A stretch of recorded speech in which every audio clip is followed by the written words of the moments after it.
மகனே மகளே, மற்றவர்களை பார்த்து நான் அவங்கள மாதிரி இல்லை, அவங்கள மாதிரி எனக்கு ஞானம் இல்லை, அவங்கள மாதிரி என்னுடைய சரீர தோற்றம் இல்லைன்னு நீங்க நினைக்க வேண்டிய அவசியம் இல்லை.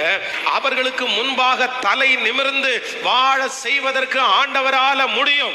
ஞானிகளை வெட்கப்படுத்தும்படியாய் உலகத்திலே பைத்தியங்களை தெரிந்து கொண்ட கர்த்தர் ஒன்னும் இல்லைன்னு ஃபீல் பண்ற உங்களை ஆசீர்வதித்து, உங்கள் தலையை நிமிர பண்ணி, உங்களுக்கு பொறுப்புகளை கொடுத்து, உங்களை அங்கீகரித்து, அவர்களுக்கு முன்பாக மேன்மை உள்ளவர்களாய், தைரியம் உள்ளவர்களாய் கர்த்தரால் நிறுத்த முடியும். என் சொந்தக்காரனுக்கு முன்னாடி எனக்கு தலை நிமிர்ந்து நிக்க முடியல பாஸ்டர்.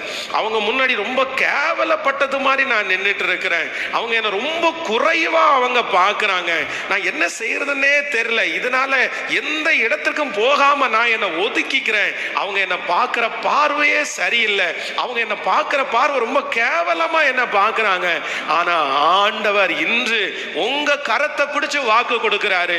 ஞானியை வெட்கப்படுத்துறதுக்கு நான் பைத்தியத்தை தெரிந்து கொள்கிறது உண்மையானால், அவங்க கண்களுக்கு முன்பாக, அவர்கள் கண்களுக்கு முன்பாக எவரையும் மேன்மைப்படுத்தவும் பலப்படுத்தவும் அவருடைய கரத்தினால் ஆகும். கர்த்தர் வாக்கு கொடுக்கிறார். அந்த சொந்தங்களுக்கு முன்பாக நான் உன்னை நிறுத்துவேன், சாட்சியாய் நிறுத்துவேன்.